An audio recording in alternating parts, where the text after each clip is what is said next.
All right, I'm Stu. And I'm David. And this is the Brews Brothers Show. Today we're going to talk about fitness over 40, different choices that we've got. We're all making different choices. Are they healthy choices? Are they good choices? What's your preference for your workout? Is it no workout? Is it extreme workout? I don't know. You tell us. We're going to talk about the art of networking. Networking, that's right. Do you network just online, or do you go out and face-to-face and talk to people? We'll talk about that. Also, careers. Yeah. We got people are having second careers, third careers in their lifetime, and also parallel careers. That's A right. lot of people are doing more than one thing at one time. Some places that's really, really looked up upon. Some places, I know different cities I've lived in, it's kind of like, oh, you're not successful enough to just do one thing. In LA, man, you're not successful unless you're doing everything. Yeah. How many jobs do you have? So stay tuned, and we're also going to showcase some awesome French toast at the location that we're at, which is Bardona on Larchmont Boulevard. This is the French toast. We'll talk about it. Yeah. So be sure to give us a thumbs up if you like us. If you don't like us and you do a thumbs down, please tell us why. And also subscribe to our channel, because that's really important, and share our YouTube channel. All right, we'll see you guys next week. No, not next week. This is the intro. Oh, we won't see you next week. He's going to cut that out. Maybe not. You can use that. So ready? Good. So stay tuned in this episode. Yes, what he said. Or Maybe. What else? Say something else. Keep watching for more information. No, that sounds stupid. Do something else. Come back and see our next featured item. Yeah. Okay. All right, we'll work with it. All right. I got to send this email out real quick.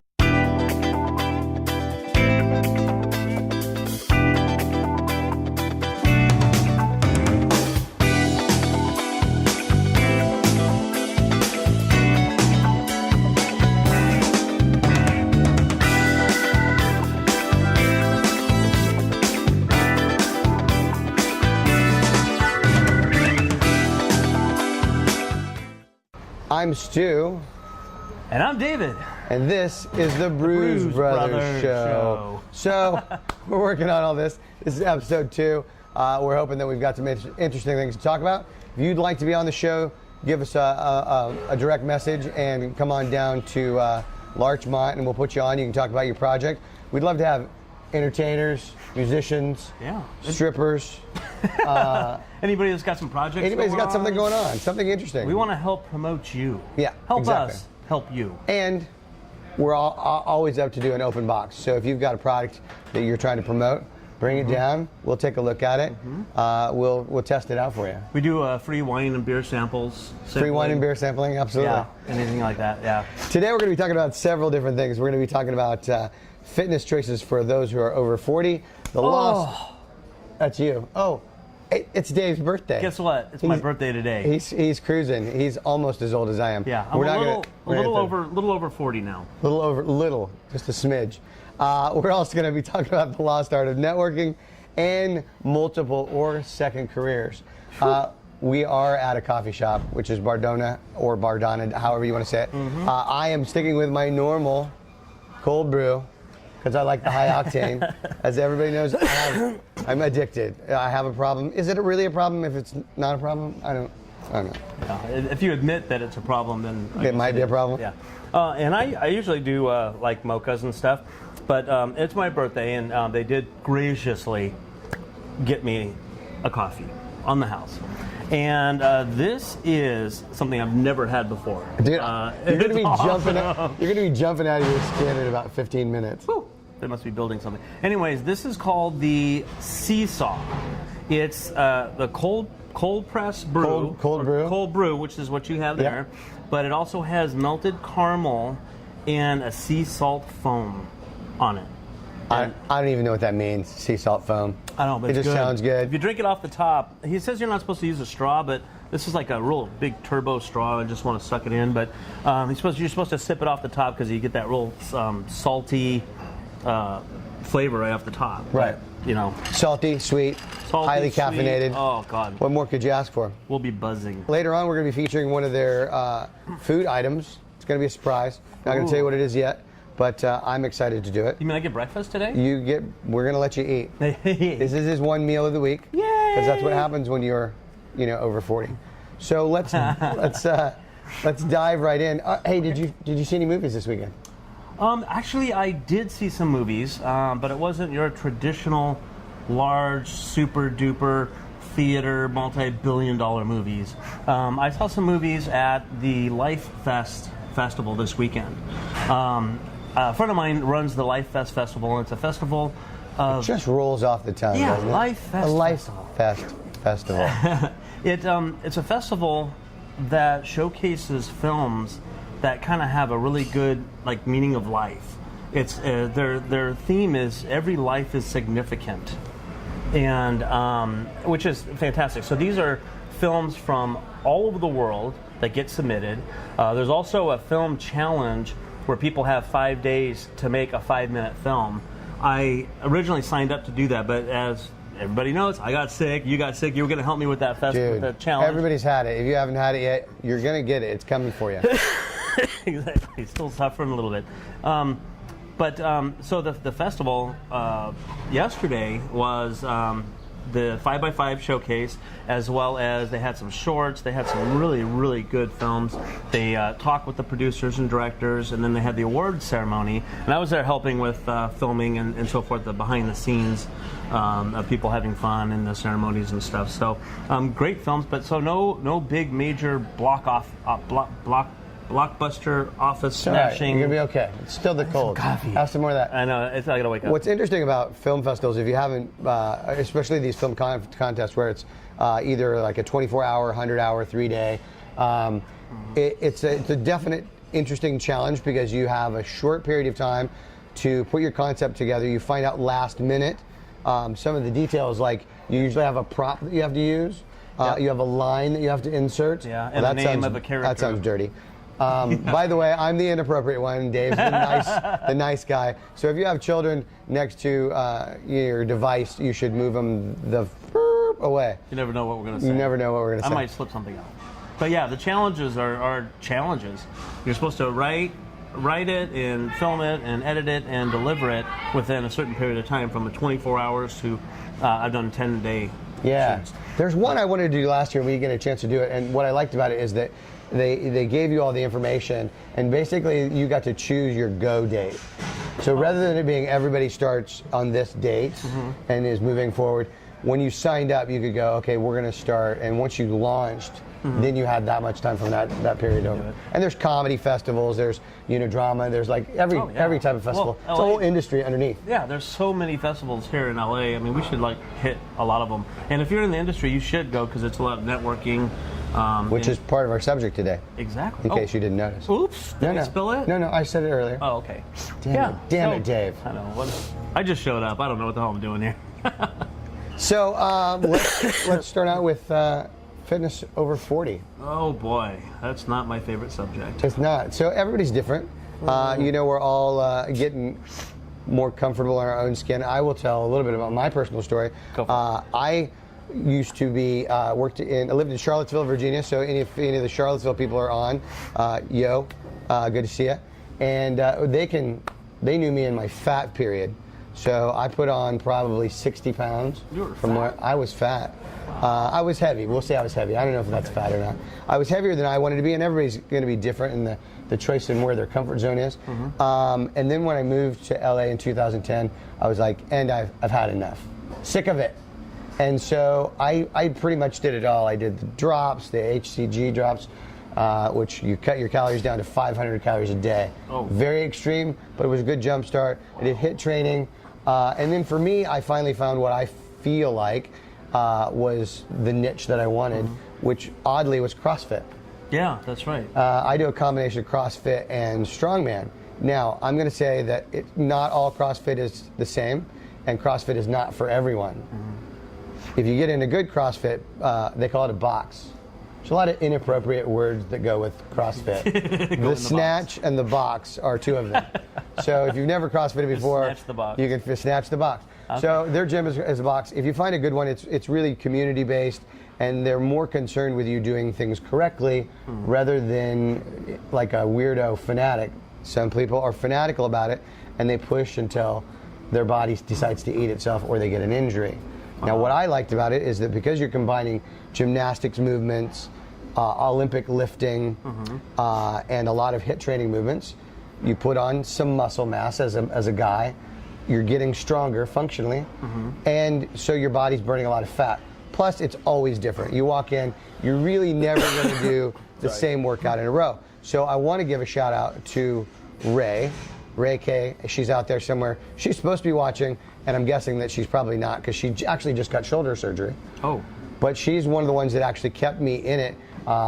You know, I first started, my knees bothered me all the time because I'm old, and I've been dancing for the last well, that's good exercise too, though, right? It is. It is. But that's what happened is I got out of the dancing, and I wasn't burning exponential calories a day, teaching all the time, and I was working in the food industry, and might have been boozing it up a little bit in Charlottesville, Virginia.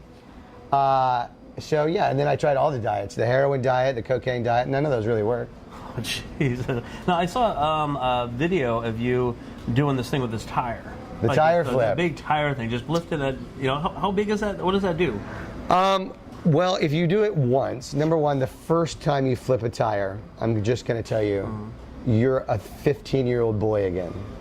You are so excited. I see people, you're like, oh my God, I flipped a tire. Oh my God, oh my God. And you're really overwhelmed with it because it is. It's a challenge. There's a technique to it, and it's anywhere from 300 to 500 pounds. Yeah, it's huge. They're like big tractor, gigantic. Yeah, gigantic tires. Yeah. And so there's a technique to getting it over and getting it off the ground. It's an awkward thing. But if you're doing it multiple times, it's also really working your engine. So you're using your legs, you're using your back, you're thinking about technique. All kinds of things are going, which is why I like strongman training, whether you ever do a strongman competition or not, picking up big awkward things and putting them back down again. Yeah, I've seen the big balls. You have these big stones. I have big balls. He's got big balls. I cannot lie. And he can throw them over a fence. Over my shoulder. No, Atlas stones. That's and they weigh from 40 pounds to 400 pounds. Wow. Also a technique to picking them up, but it's also about being strong. So those add a functional fitness to what you're doing. So they really, like when you're picking up awkward things, putting back down again, that transfers directly over into real life. I'm lucky just to get out of bed. Just to get out of bed. Now, I will tell you, when I got out of shape, got back into shape, being out of shape, I had all kinds of problems. Okay. I had back problems. I had my feet hurt. And most of that actually went away once I got it to a certain level of conditioning. But I didn't realize how much your core lets go. Yeah. Like you're actually just, not even the shape of it, but all the stabilizing muscles from front to back, when you let them go, they completely affect your quality of life. That's why I like wearing black. It doesn't show your. It does not help your core. It helps hide your core. Slimming, and like my tuxedo, that's my birthday shirt. So I figured that wear the tuxedo, I'd dress up. He was going to wear his birthday suit, and I said, "Nay, sir." No, this is a public place here. This is a fantastic coffee shop. If you haven't been to it, it's right on Larchmont Boulevard, which is an amazing section of LA, which actually, oddly, if there's anybody from Charlottesville watching, reminds me of Charlottesville, Virginia. It's a little bougie. There's a lot of coffee shops on this strip. There's like 7 coffee shops within a 2-block area. Really nice boutique shops, great food, sushi restaurants, poke, breakfast place. Nice. And these guys are great here. And this is a nice environment. We're back in their back patio. You can see it's nice. We got lights and everything. And staff is great. It's intimate. It's intimate. Oh. Yeah, anyway. So fitness. My fitness background is I try to avoid it. Unfortunately, I did actually in high school. I ran track. I did track and swimming back in the day, and I've been in and out of gyms since even after high school. And it's hard for me to stick with it. I've got not for us. I don't think. Nope. No. Hey, they tried to bring us a lot of food. We almost took it. Hey, I'm going to give a shout out real quick to my wife, Katie Hartman-Martin, who's watching, and my buddy, Rich. Rich is also a filmmaker, producer, filmmaker. I'm actually in a series of his called the Green Room series, if you get a chance to watch it. It is on YouTube. We just released, I think, the first 3 episodes. It's about a pot shop, a dispensary. I play Rafi, who is a Armenian pot shop owner, and I do an absolutely horrendous Armenian accent, which sounds somewhere between Russian and Asian. I don't know. It's fun, but it's funny. But it's still funny. That's the thing. Anyway, continue on.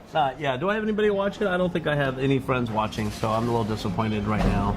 It's my birthday. Come on and watch, people. Anyways, so yeah, the fitness. My apartment complex has 3 really nice gyms. They have a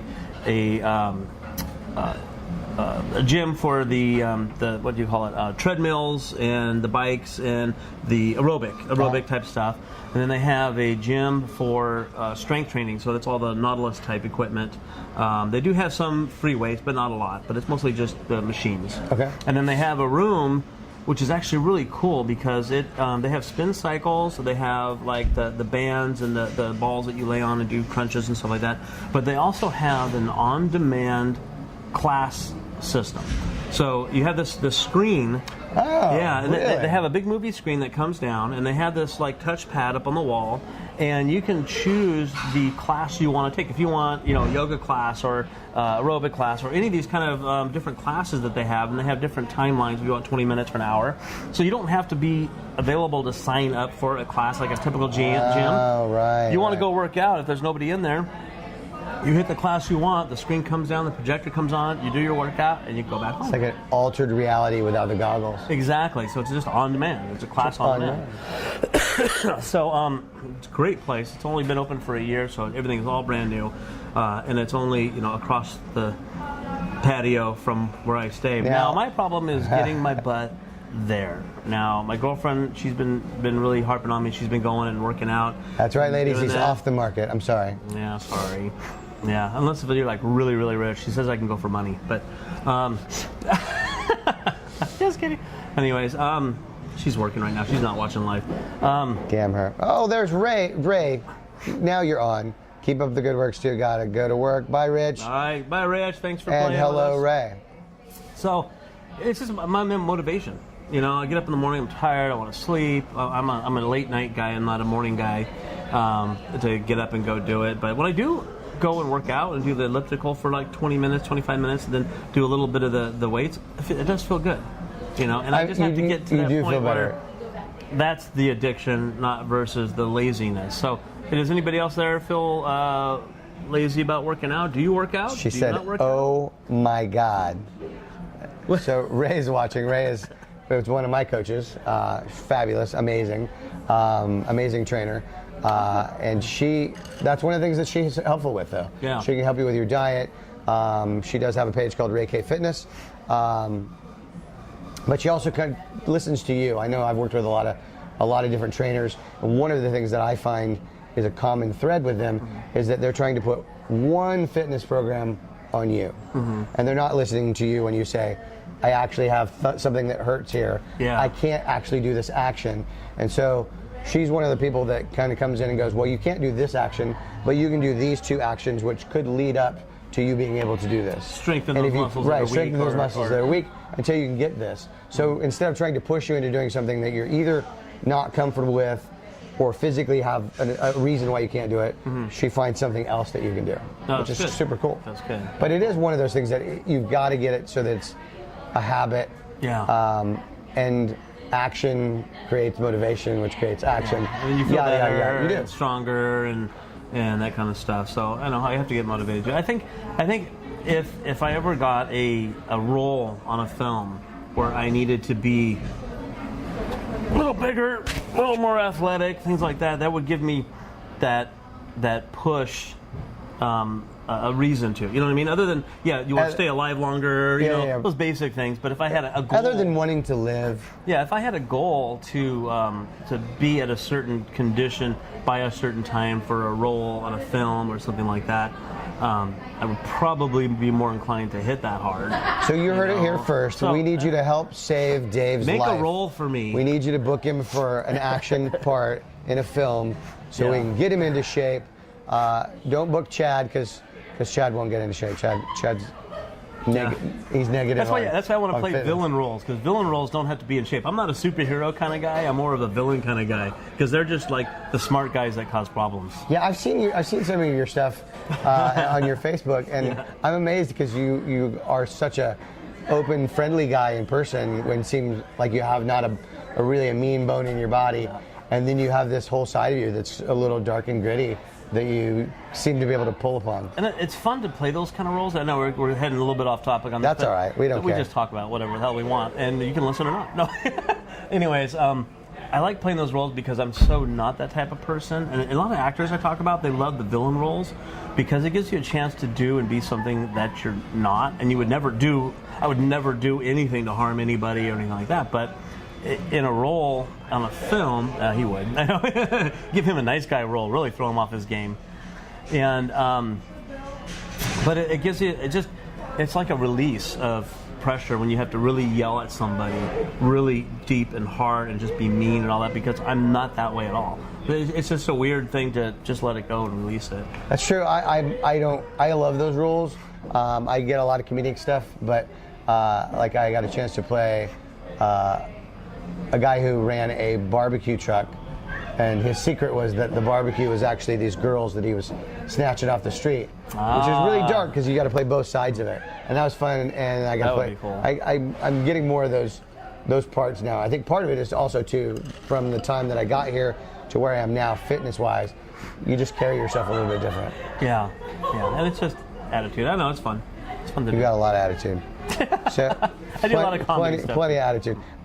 So the other thing that we were going to branch out into, and I think hopefully we're going to also have a guest coming in a little while, the manager of this fine facility that we're located at today. Mm-hmm. We're going to talk about the lost art of networking. Is that lost? Yeah, I think that it is. Who's not doing that? Who's not? Well, I think that people. Here's what I'm noticing: is that people know how to network online. Mm-hmm. Oh. Here it comes. Here it comes. We're going to talk about networking in a minute. Speaking of networking. Speaking of networking, Ray, I need you, if you're still watching, I need you to stop watching. One more? Yeah. One more. So I don't know if you can see this tasty goodness. This is their French toast here, which I'm going to guess that is not butter, or it is butter. Oh yeah, that's butter and syrup and whipped butter and powdered sugar. And strawberries and blueberries. And we're going to eat this right in front of you. This is not on my diet. However, I'm going to eat it anyway. Yeah. Because I didn't eat any breakfast today. All I had was a protein shake. So hopefully my coach is not going to yell at me for this. So we're going to dig in and we're going to talk about networking in a minute. Yeah. We can still talk about networking. So here's what I've noticed is that people are good at networking online. You know, they've got their Instagram account and their Twitter and that kind of stuff. But when it comes to that face-to-face networking, they seem to. So it's good. Did you put any? Did you dip it? Mm-hmm. You're a dipper. I just cut it and I dipped it. When it comes to face-to-face networking, and what I like to call the power of the ask. Ass? Ask, not the power of the ass. Oh, ask. The power of the ass is a totally different thing. Okay. That would be your secret power. The power of the ask, we'll talk about. Okay. It's really good. So it's crispy, soft, just the right amount of real sweet. Thick bread. I believe that's a brioche. Say it 3 times fast. Brioche? I don't know. And there's a strawberry puree as well down the middle. I want to say it's a puree. Oh, very tasty. Anyway, so when it comes to actually meeting people and having a conversation and branching out their own personal network, people don't do this face-to-face thing anymore. Now, I grew up and always had basically a zero fear factor about walking up to somebody I don't know and finding a way to start that conversation. Yeah. Which can be awkward. I've been pretty good with that because I'm social also, networking, and I've been in entertainment and all that. And so I'll start up conversations in grocery stores, just people and somebody in line, or whatever. But my wife calls it picking up strays. We'll be out and she'll go, because when people are interesting, I'm riveted, like instantaneously. Yeah. I'm like, and she's like, no. Don't pick up strays. I'm like, but they'll be so fun to have the conversation. She was like, yes, but then, because people like to tell me things. I don't know why. Yeah. I'm just one of those people that if I'm on a train or a bus or whatever, I'm gonna know their life story in 30 seconds. Yeah, if I don't keep my head down on my phone, someone's gonna talk to me. Yeah, but that's no fun, right? Because so many you're right. When you don't want to, I mean, I do the headphone trick and throw my headphones in, zero music on. But traditional networking, like you said, right now, a lot of people are doing all the online stuff, internet stuff, and I'm phenomenal at that. I got my Facebook, I got my YouTubes, I got Instagram, I got Twitter, and a lot of times I can't even keep up with all those. I post one thing to Instagram and it goes out to Twitter and Facebook at the same time. Handles all that at once. Yeah, I try to make it flow efficiently at the same time, and I've gotten roles because, you know, on films and TV shows or whatever, commercials, because of my online networking, and people see what I'm doing, that I'm working. I post all kinds of stuff. People know more about me online than my mom logs in online to find out what I'm doing. Huh? She's like, "What's Dave doing?" Oh, let's just go online because he says everything.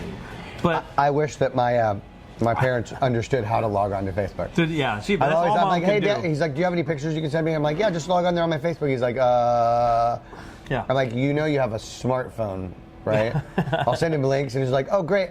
I'll have your brother show me how to use that. I'm like, just click the link. Yeah, exactly. It's that simple. Well, my mom last night, she's on the computers, and she's, you know, pretty sharp for an old lady. But the Facebook, she's very. She is. She's awesome. I love Mom. Mom, I love you. You're supposed to be watching. Are you watching? She's not. I don't think she can log in. I don't know if she knows how to log in. I told her how. But she wanted to change her Facebook profile. How do I do it? So I showed her. She's like, oh, I don't have any pictures on there anyway. So, anyway.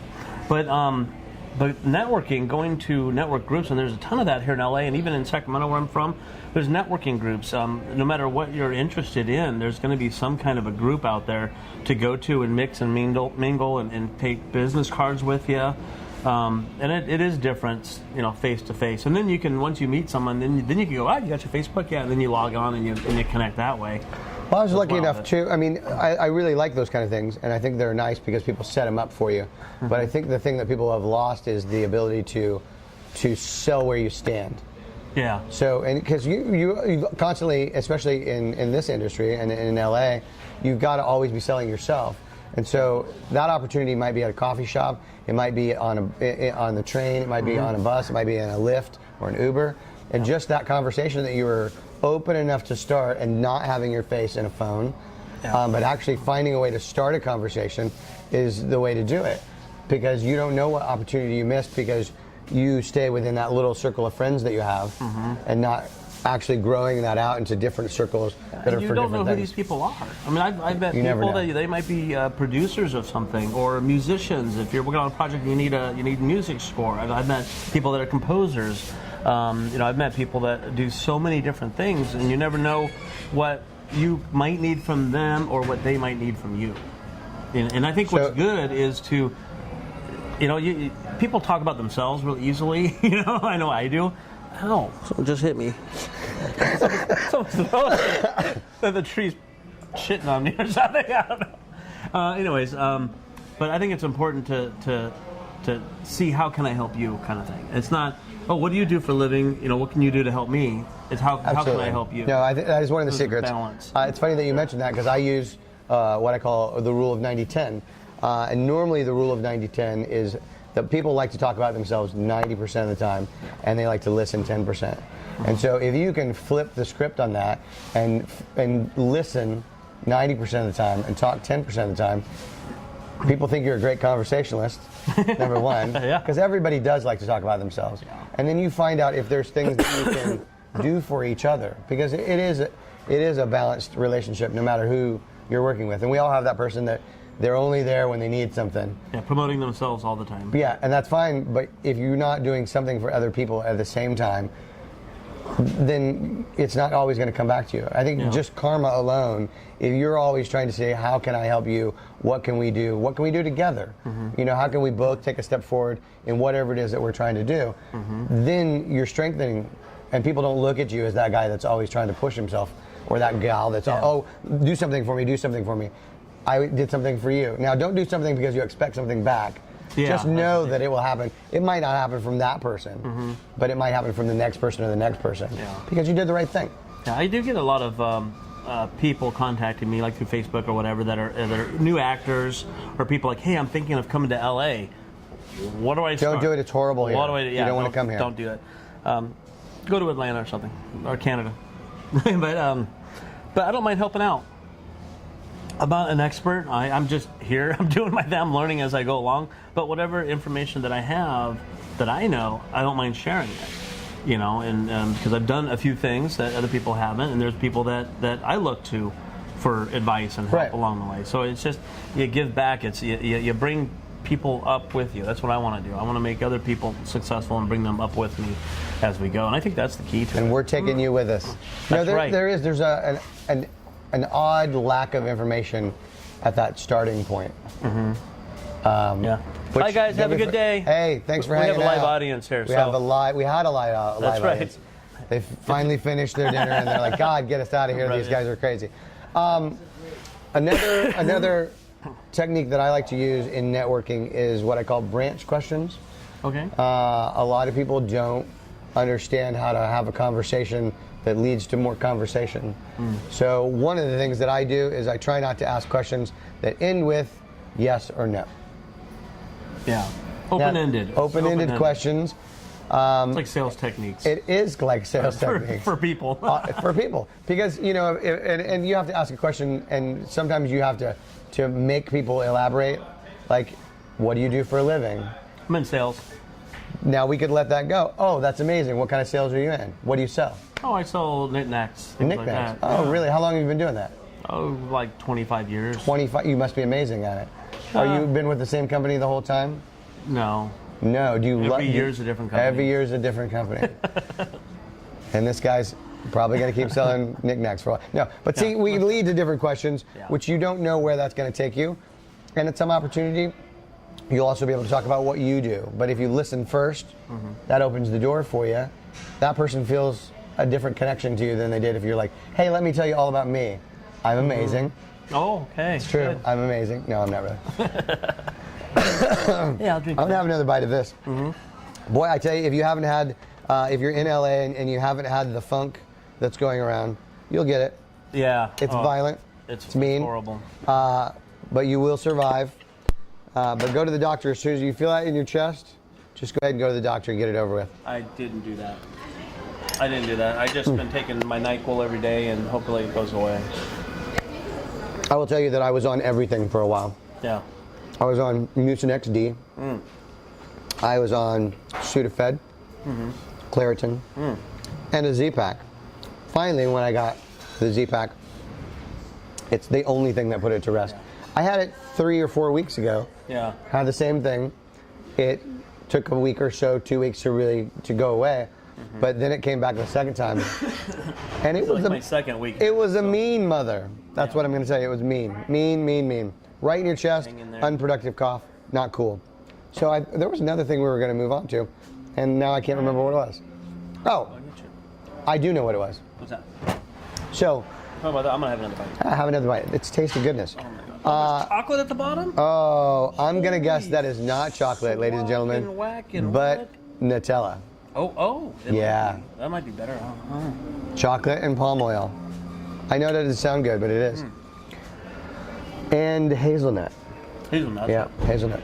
So, one of the things that is a strong movement in today's society is, number one, people having a second and a third career. Like actually coming to the end of one career, going, I'm not done. I don't want to just sit around. I'm going to have a second career and a third career sometimes. And I think here in LA, it is widely accepted. And I'm going to say from other places I lived in, and you can correct me if I'm wrong, it is not as well accepted to have multiple things on the fire at the same time. Right. In LA, it's like everybody is that way. I act, I drive a Lyft, I have a full-time IT job, I do catering, I work at a restaurant, I'm in sales. Any number one of it, it's like everybody in LA is Jamaican. Well, when I was on Let's Make a Deal show, Wayne always asks, so where are you from? What do you do? Oh, you're from the LA area. And I'm a waiter. Oh, so that means you're an actor. That's his line, you know. Right. So you're an actor. Yeah, you got to do that down here, I think, because it's so expensive to live here. You have to have several incomes just to survive. But when it comes to like second, third careers, a good example, even my mom. My mom worked for a long time, and she retired, and she actually got bored. And she went back to work, and she worked for a large health provider network for over 10 years in her 70s. Wow. And a lot of that, not because she had to for that financial reasons, but because she was bored, didn't want to stay at home, and it gave her a reason to get up in the morning and do something. Right. You know, and so there's that kind of second career.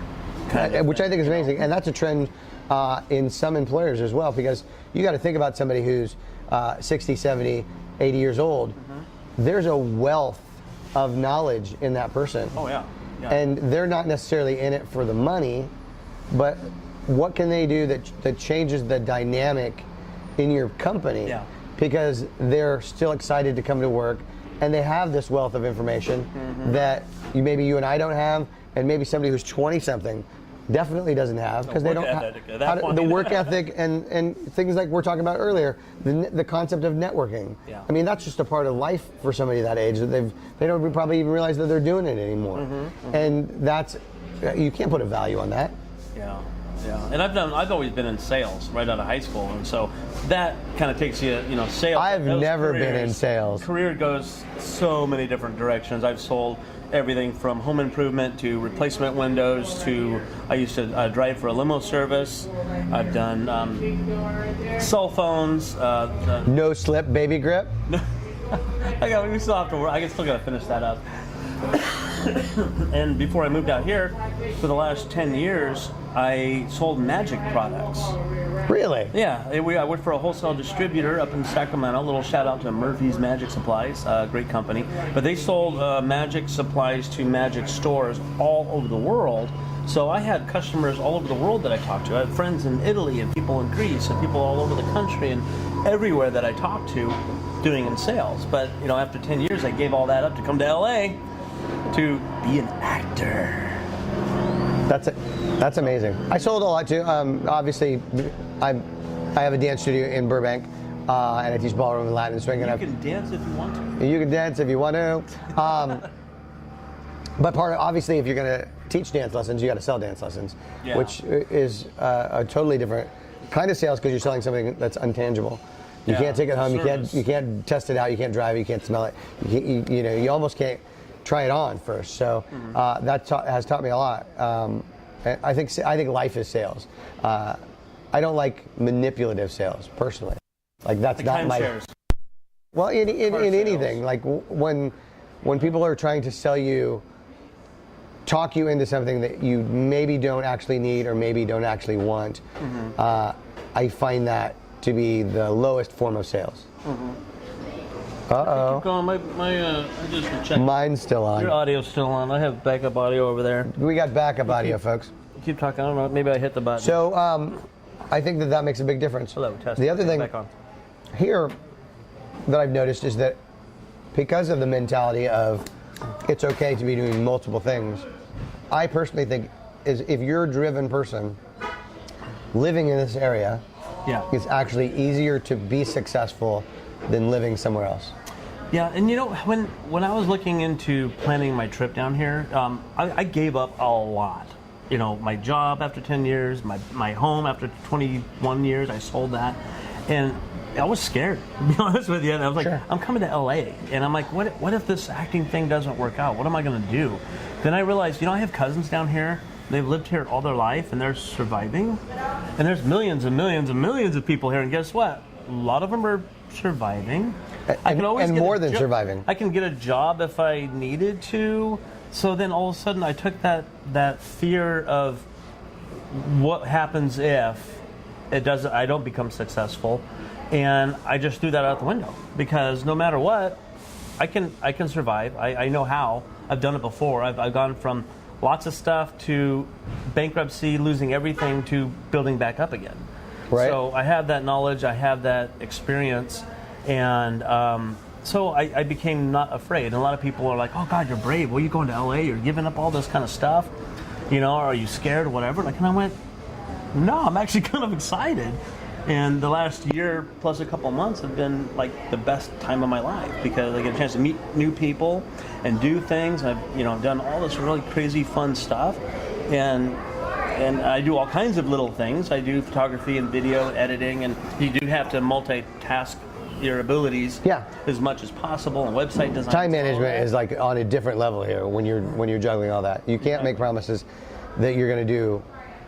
I know that was a younger problem that I had in my younger years. Is like I wanted to help everybody, and then you end up falling off of so many things because you jammed your schedule so full that you're like, yeah, I'll be there at 10, and then you're behind and you just disappoint more people. But yeah, I think that's one of the things that's amazing here is that you can be successful over and over because you're surrounded with other people that are either actually taking steps, they have a plan, trying to be successful, or that came and had no plan and they're gone in 6 months. Yeah, I've seen a lot of people from our hometown that come down here and then they end up back home after a few months without a plan.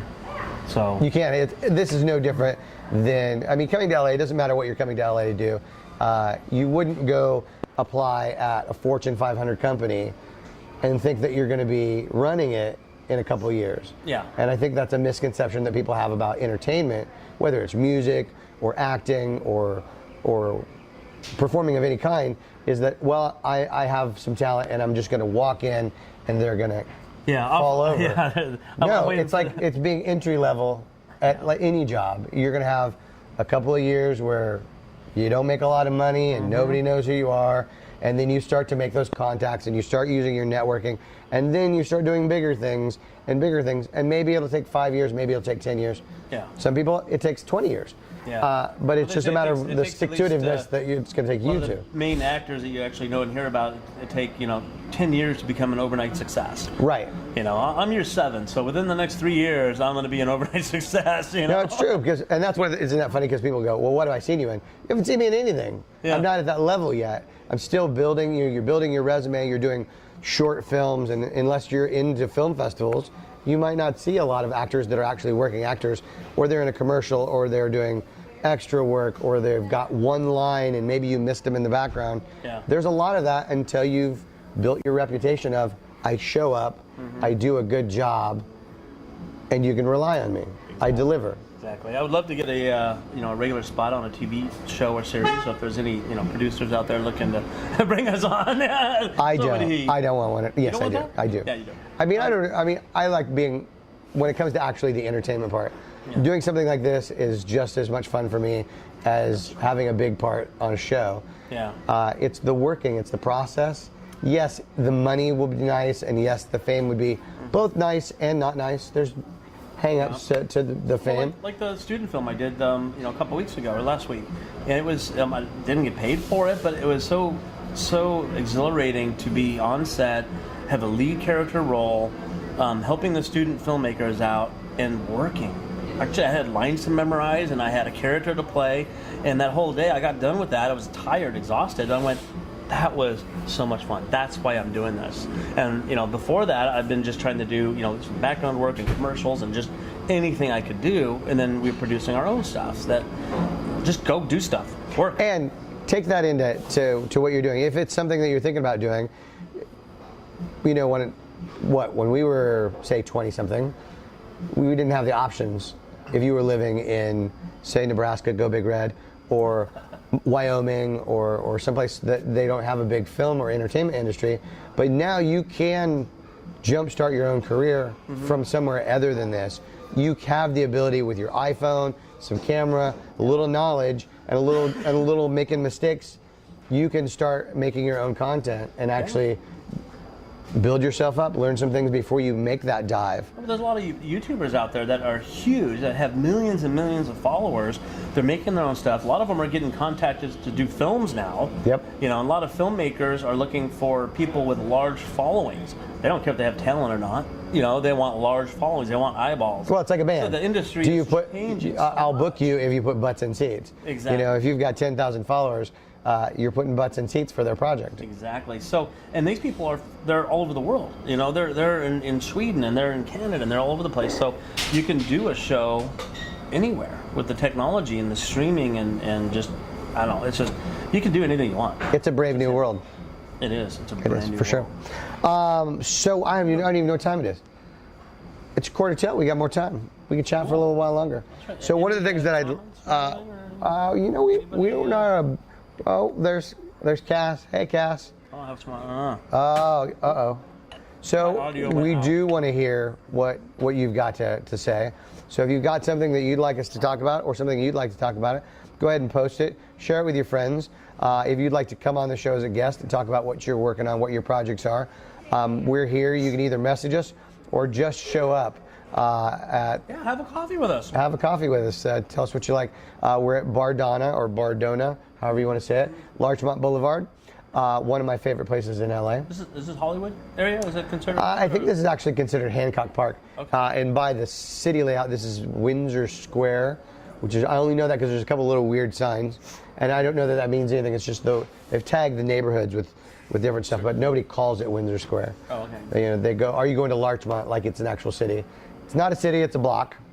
Maybe 2 blocks maximum. Yeah.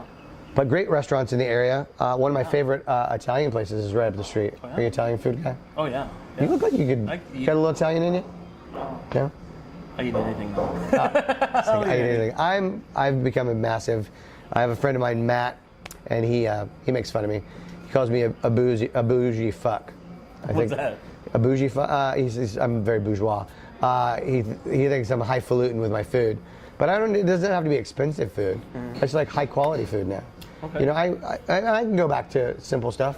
You know, I like a good hot dog. I like mac and cheese out of the box. Yeah. But I also like, I'm going to say it, don't make fun of me, farm to the table. Fresh Okay, food. fresh, yeah, you yeah, know, that's really fresh. It doesn't have to be expensive. I don't care if it's from a taco truck, you know, which I love, a those. good taco truck.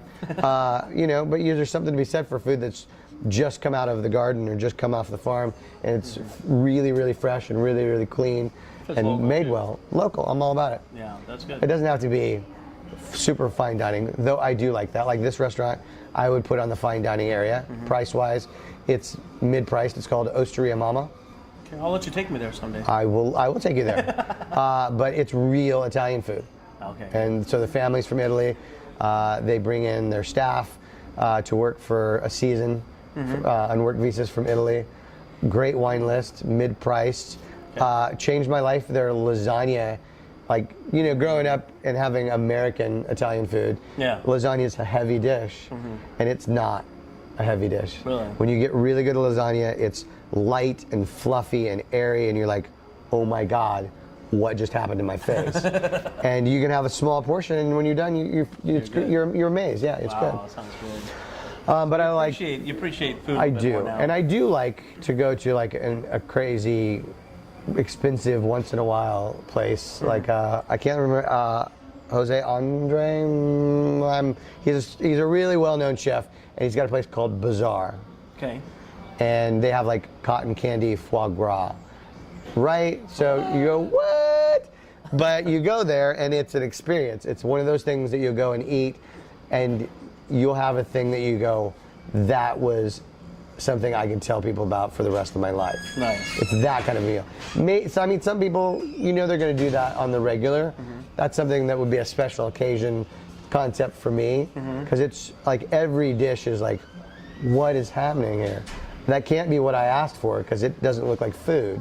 You know, we had smoked oysters or something, and it came out on a plate with a dome over the top of it, full of smoke. Oh, really? So Yeah, it's literally smoking. literally still smoking. And the thing, and then they pull it off, and the smoke wafts around, and then you taste it, and it's like, it's not a lot of food, which is obviously the thing that people make fun of about high-end fine dining food, is that it's a teeny tiny portion. But when you're talking about that kind of food, it's about having the perfect bite. You know, that it's got all of the elements that the chef wanted you to have, whether it was a savory and a salty and a crunchy and a soft, and you know, all those things in one little, and you know, have that experience, because you can't maintain that for a huge dish. Wow, that's nice. Yeah, I had a cooking show a little bit on my It's the Dave Show channel. And It's the Dave Show. The Dave Show on YouTube, and I did a lot of cooking stuff. Hey, what's up, And it would cuz? be, just odd recipes of things, and usually eat, you know, quick stuff. So I did a challenge where I always mention that if I just had a box of macaroni and a can of vegetables and a tuna or something, you know, to make, I'd make a really nice tuna casserole. And there was a point in time where I hadn't gone grocery shopping, and that was pretty much all I had. So I decided to film it and cooked my tuna casserole with basic ingredients. You can make some really good stuff. Hey, You know? we've all been there. I can tell you that I am the master from having no money as a younger person. Not really that long ago. When I first moved to LA, we didn't have any money. And doing amazing things with ramen noodles. The noodles, ramen noodles, yeah. It's not necessarily the best food in the world, but I tell you what, you can buy 5 for $1. Yeah, exactly. And you can get some tuna, and you can get some fresh vegetables, and you can make something that's palatable and didn't cost you a fortune. Makes it, yeah. Because the biggest thing that you have to have when you're struggling is make sure that you got some food in the cupboard and you got some gas in the car. Exactly. Because when you're really worried about that, Hey, they don't call me cheap and easy for nothing. they do call me cheap and easy, and I like it. And there's a reason for that. That is a whole different struggle. It's there's definitely an art form to learning how to work with nothing. I'm always amazed at when I look back at when my wife and I were first married, and we both were making basically no money. How we lived off of, a combined income of $30,000 a year. Yeah. And it's tough. And when we got to LA, we moved actually for her job. We were living in Charlottesville, Virginia. And she worked for a company called Live Nation, which used to be Music Today. And then Live Nation merged with Ticketmaster. And so that's what she got a job offer to move to LA to be a part of that. I was like, I can do what I do anywhere in the world. So let's do it. So we literally drove all the way across the country with we really got rid of everything. Yeah. And if we couldn't fit it in the car, or we got one of those boxes like a pod. Yeah. And shipped the rest of it. Whatever couldn't fit. We got rid of it, which was amazing, and that was really cool. But when we got here, she's got a job, I've got no job, and you got to deal with that struggle. We lived in an efficiency apartment. We had our bed in the pantry because the breakfast nook, so that we felt like we had a living room. And then you do what you got to do day to day to at least have food on the table until you get to that point, and you just slowly work. And now she works for a totally different company, and she's, middle management and doing great. So proud of her. She's still watching. I don't know if she is or not. Hey, we have a couple people watching. We got people watching. Don't forget to share it. We want to grow our audience. We've got a page, the Brews Brothers Show. The link is on my page somewhere. I'm sure it's on your page as well. We've been sharing it like crazy. Sharing it all over the place. So if I share and you share, we all share, then we got some major sharing. And they call two friends, and they call two friends. What was it? Commercial, wasn't it? Exactly. Yeah, and our YouTube channel. So we need to grow that, and we're looking to have people come in and we can interview them. Yeah. Yeah. So we're waiting. Come on down, have some coffee with us, have some French toast.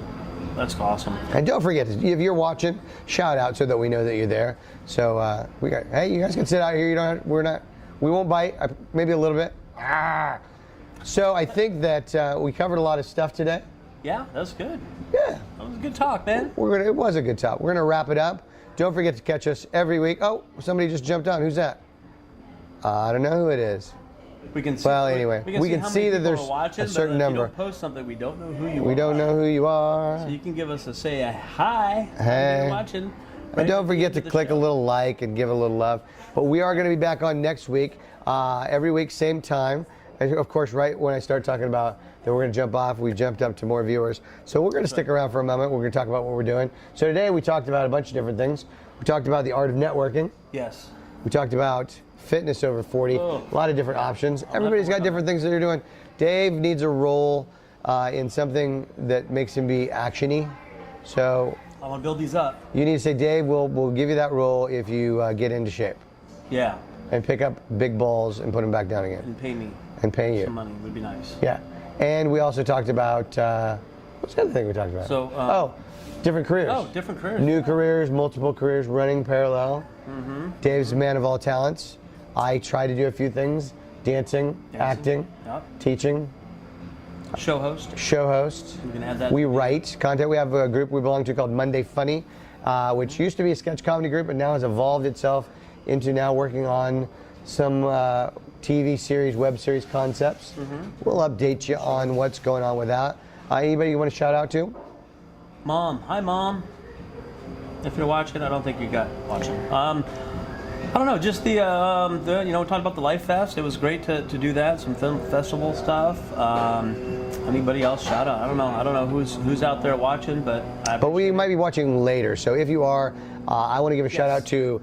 I grew up in Nebraska, so I want to shout out to the folks in Lincoln and Omaha, Nebraska, Alliance, Nebraska, which is where I was born. Shout out to all my friends and my wife's friends in Charlottesville, Virginia. Check us out every week, and if you got something you want to cover or you want us to cover your location, we'll talk about you.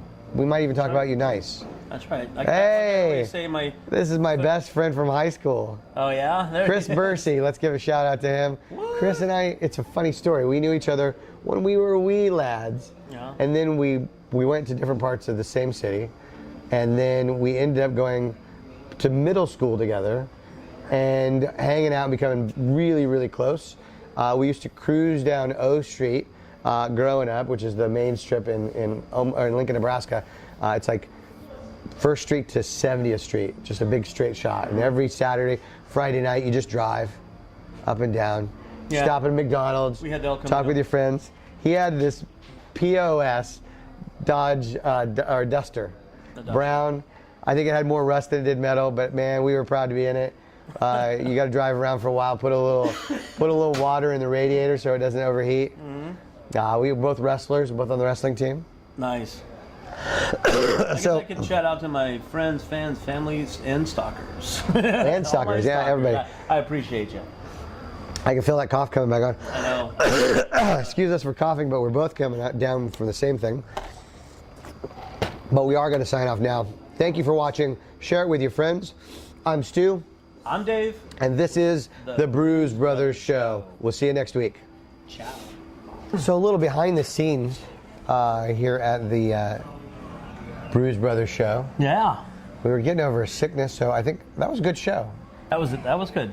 We would flow, man. Flows nicely, yeah. Flow. Our second show. It's starting to come together. Yeah. I think that the biggest thing now is we'd love to see you talk to us more, and we'd love to feature more people, entertainers, whatever you do in life that you think is interesting.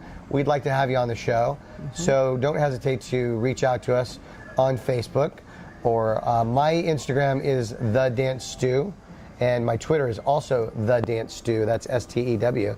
You can message us there, or Facebook. My Instagram, I think, is davidlpeters.actor, something like that. I don't know. He doesn't know his name. I don't know. I like it. It's on there, but I don't know. Everything has a different handle. See, I tried to brand it all the same. Otherwise, I do. I have usually no David brain L. cells. Peters. If you look up David L. Peters, you'll find me everywhere. And of course, you can find us on our page on Facebook, which is the Brews Brothers Show. Yeah. Easy to find. But yeah, we'd love to have you on. Come down and have a coffee with us if you're in the LA area. If you're not in the LA area and you've got a product or a business that you'd like us to talk about or feature, hit us up. We'll try and give you a shout out. And of course, all of our friends and family and followers, don't forget to share, because to share is to care. Sharing is caring. It is. We'll be back next week. That's right. I don't know what we're talking about next week. What do you want us to talk about? Let us know. All right. See ya. Ciao.